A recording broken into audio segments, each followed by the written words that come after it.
students, welcome to the lecture series on industrial relations and labor laws. Today we are discussing the introduction to industrial relations and this is part 2. I am Professor Soma Sen Gupta, Kamala Nehru College, University of Delhi. In this lecture, we will discuss the following topics: objectives of industrial relations, importance of industrial relations, significance of industrial relations to different parties. Beginning with the objectives of industrial relations. Now, there are multiple objectives of industrial relation and it is not only serving the employer, but also it is serving the employees as well as the government and the society in general. So, the objectives are: promote mutual understanding, ensure fairness and equity, enhance productivity, maintain industrial peace, ensures compliance with laws and regulations and promote social justice. So, all these are objectives. We are going to discuss them in detail one by one. First is promote mutual understanding. So, this is the first and the foremost objective of IR. That means to maintain and promote mutual understanding between the employees and employers. It helps in creating trust between the two parties, and when trust is there, all their efforts will be directed towards the achievement of organizational goals rather than fighting with each other. An environment of two-way communication, freedom to express, all these are required for creating mutual understanding, and these are the concerns which needed to be addressed. Now, another objective is ensure fairness and equity. This is ensured through promoting fair wages, equal opportunities for all, non-discriminatory practices, policies to uphold rights and dignity of all employees. All these will ensure fairness and equity. Enhance productivity is another objective of industrial relations, and this is also when all organizations, they work to increase their profits and their growth, and for that productivity should be enhanced. And how it can be enhanced? If there is a peaceful environment in the organization and the workers are motivated enough to achieve the targets. So, good IR enhances productivity by promoting a positive work environment, motivating the workforce, minimizing disputes and unrest, and minimizing work disruptions. Third objective is maintain industrial peace. Industrial peace and stability needs to be maintained for the growth of the industry as well as for building a harmonious environment at the workplace. So, if there is a peaceful environment, naturally the time will not be wasted in resolving the conflicts, and both the parties, the employer and employees, will be striving towards the goals of the organization. Industrial peace and stability can be maintained by resolving conflicts between the employers and employees, and this involves establishing a mechanism for dispute resolution. Now, conflicts at its infancy, if they are resolved, then it will not take the shape of a dispute, which is much difficult to resolve. So, hence resolving the conflicts is important, and any kind of dispute, if it arises, then it should be resolved. Also, establishing mechanism for dispute resolutions, like the mechanism includes collective bargaining, mediation and arbitration, addressing grievances and negotiating agreements. Ensure compliance with laws and regulations. So, this is another objective. Now, there are different labor laws, and these labor laws have to be applied in letter and in spirit in the organizations. So, IR ensures compliance with labor laws and regulations, agreements to protect the rights and interests of the employees as well as the employers. This involves educating stakeholders about their rights and obligations under the law. Now, previously the workforce and the difference between the two classes, that is the employers and that of the workers, there was a huge gap. But nowadays the workers are well aware and they are united in the form of the trade unions. So, they are much aware about their rights as well as the obligations. But nevertheless, these stakeholders should be made known all the rights and obligations. It also ensures enforcing legal standards to prevent exploitation and unfair practices. Another objective is to promote social justice. IR promotes social justice by advocating rights of workers like fair wages, safe working condition, opportunities for career advancement and many others.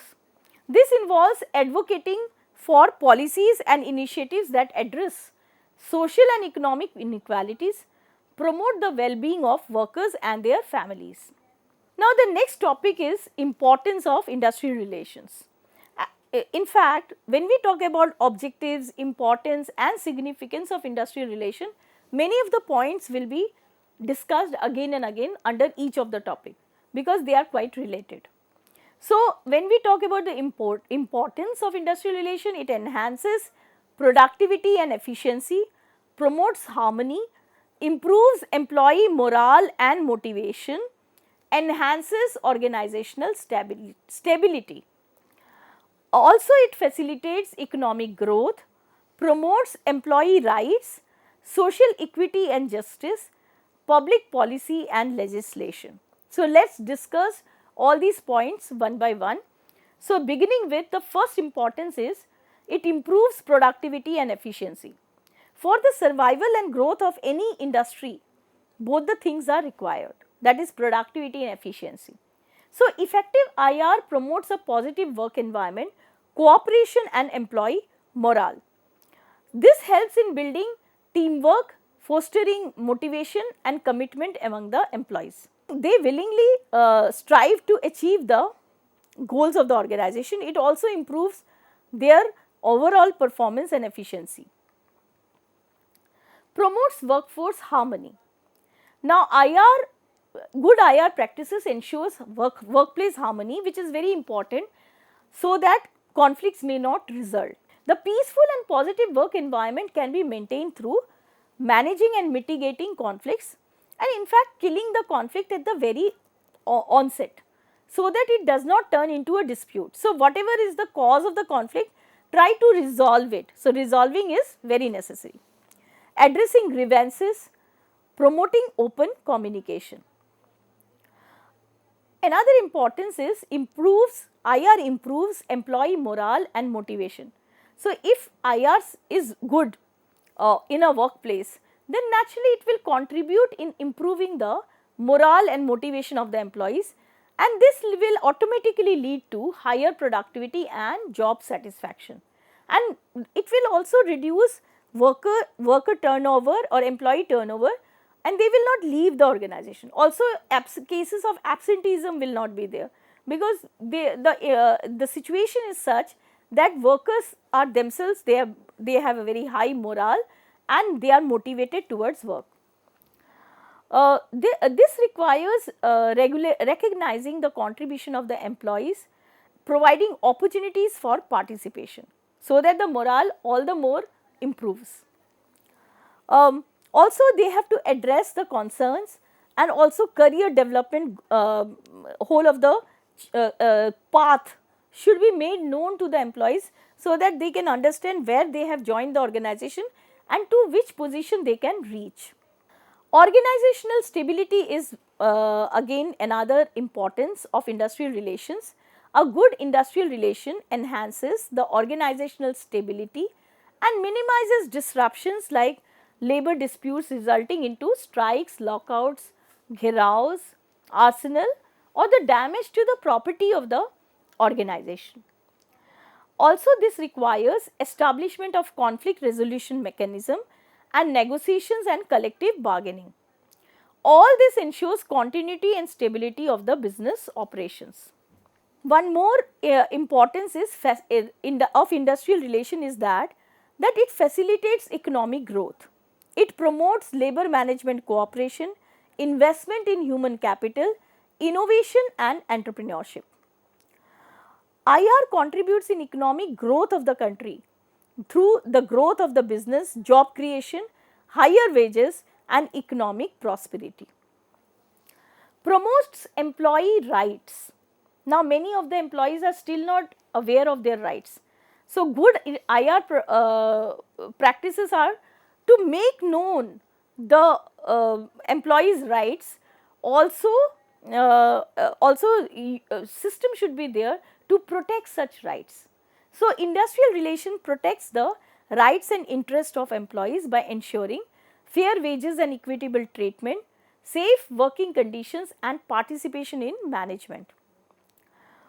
Ensuring compliance of labor laws and regulations, addressing workplace discrimination and harassment, redressal of grievances, protecting dignity and well-being of workers. So, all these will reduce the any kind of conflict, and also the employees' rights will be protected. Then another importance is that it shapes social equity and justice.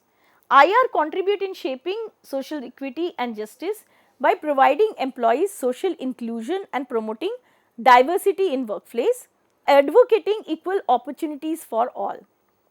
IR influences public policy as well.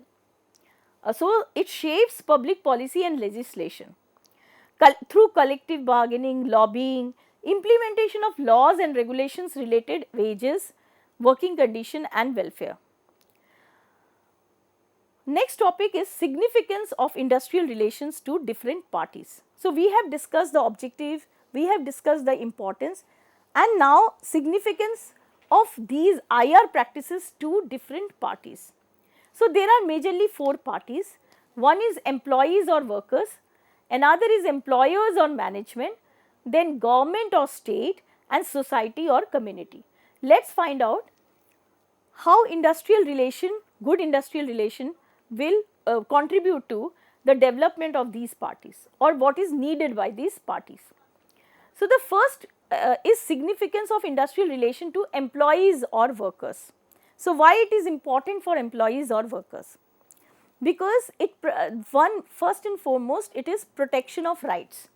So, good IR will ensure fair wages, better safety standards and welfare schemes and many other provisions.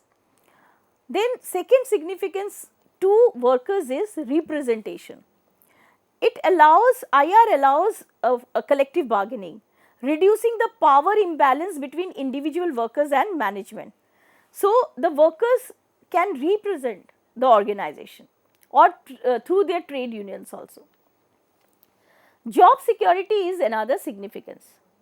Good IR ensures that the jobs of the workers are maintained. So, it protects against unfair layoffs and retrenchment. Then another significance is increased morale, because IR fosters a participative environment that boosts morale and job satisfaction. And also it ensures mental revolution. When employers and employees share a mental revolution and trust each other, it leads to higher employee satisfaction, improved morale and reduced workforce stress. Fair compensation and benefit. Proper relations ensures employees receive fair wages, better working conditions and reasonable benefits as established through collective bargaining. Then another significance is reduction of disputes and grievances. So, a robust or good IR practices or system provides mechanism for resolving disputes, which reduces unfair treatment, grievances and industrial unrest like strikes and lockouts. Safety and welfare. Effective IR focuses on creating a safe and healthy environment, leading to fewer accidents and a focus on employee welfare. Participation in management is another benefit which accrue to employees. Employees gain a voice in decision through collective bargaining and participation in management councils, boosting their shapes and fostering a sense of ownership. Now, coming to the another party for whom industrial relation is of great significance is employers or management. So, what benefits accrue to the employers or management? First one is higher productivity and efficiency. So, IR improves operational efficiency, increases production quality because workers are now motivated and have a very high morale. Harmonious labor management relations improve employee morale and motivation. Motivated employees are more likely to work effectively, leading to higher quality work and increased productivity. Another benefit to management is reduced disruptions. Now, there will be no stoppages of work.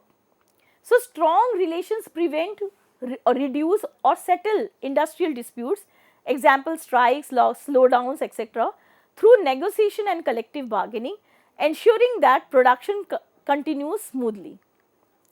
Conflict management is another benefit for the management or employers, since IR provides a structured mechanism to handle grievances, fostering a mental revolution that aligns employee interests with organizational goals. Establishing industrial democracy. So, involving employees in decision making processes helps foster a sense of partnership rather than antagonism, encouraging workers to contribute to company goals. Reduces employee turnover and in fact absenteeism also.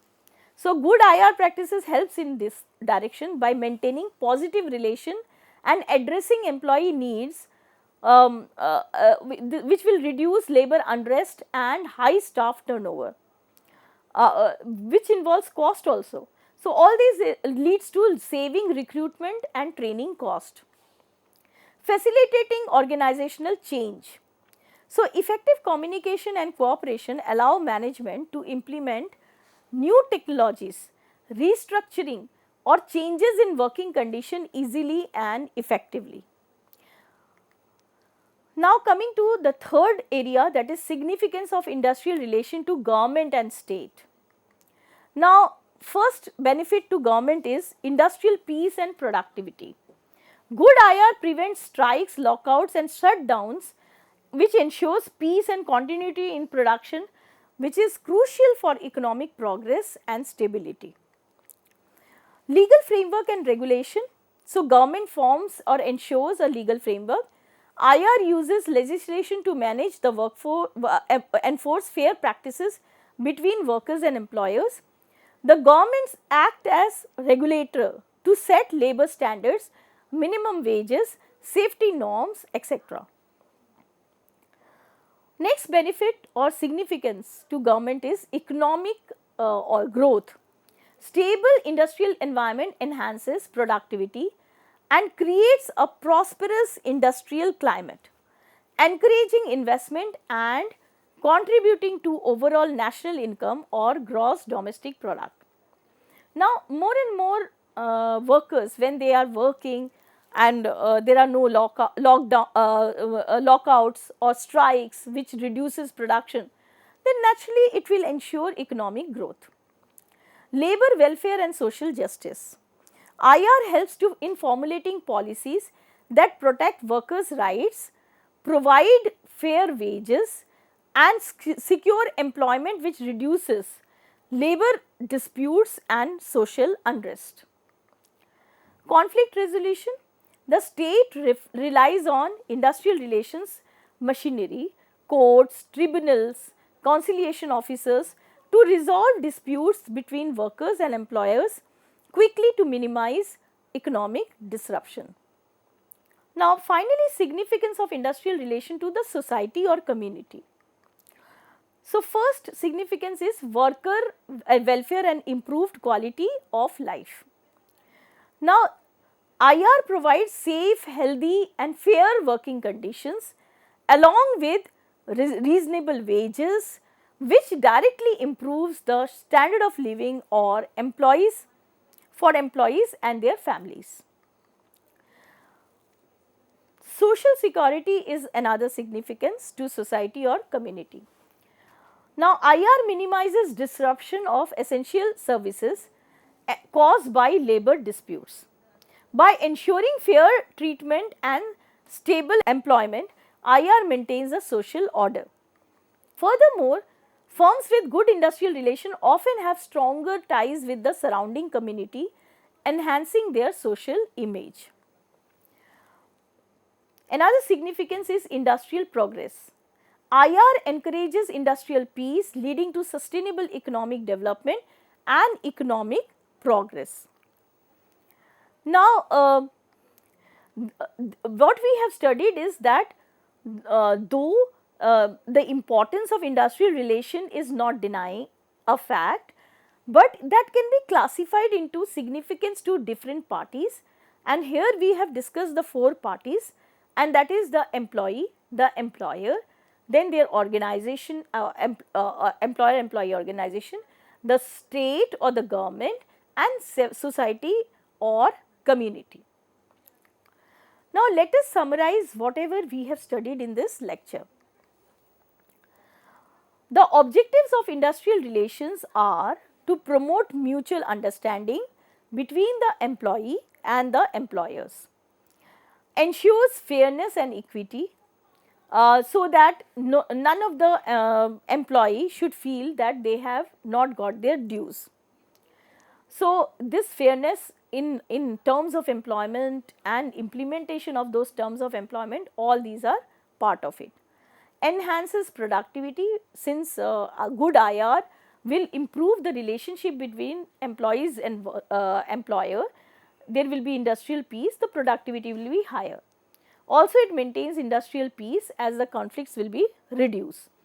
Ensures compliance with laws and regulations and promotes social justice. The importance of industrial relation is that it enhances productivity. Since employees will concentrate on production rather than conflicts, since good IR practices are there, then we can say that IR helps in enhancing the productivity and also the efficiency. Promotes harmony between the parties, good IR practices do that. Improves employee morale and motivation, since the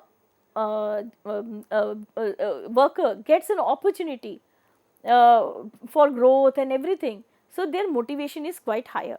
Enhances organizational stability and facilitates economic growth. IR also promotes employee rights, social equity and justice, public policy and legislation. Industrial relations benefits all the parties, like employees or workers, employers or management, government or state, society or community. So, when we talk about benefit to the employees or workers, so they IR provides them a fair treatment, their recognition, their participation in decision making, ensuring that basic necessities are provided for, fair wages, fair working, good working conditions, all these are ensured by the IR. Then IR also is beneficial, or significance lies with the employers and management. So, for employers there will be higher productivity, peace, harmony, industrial democracy, all these will be maintained. Then government and the state is another party. So, industrial relation benefits the government also, or helps the government also to develop the laws, regulations, and then peace, stability, which is helpful in the growth of the country. Also, this is a way of improving the situation, the legal framework in any country. Also, it benefits, the significance of IR is also towards the society or community, because the society and community will find gainful employment, peaceful or peace and stability, or also the standard of living will be better. So, all these are the benefits or significance or importance of industrial relations. Now, coming to the references, there is one book by Sinha and others, Industrial Relations, Trade Union and Labor Legislation. It is a Pearson publication. Then P.K. Padhi's book Industrial Relations, which is a Prentice Hall of India publication. Also you can visit the e-Gyankosh website for further notes or further information. I hope you have understood this portion of introduction to industrial relations well. Go through the references, have a good read and have a very nice day. Thank you, students.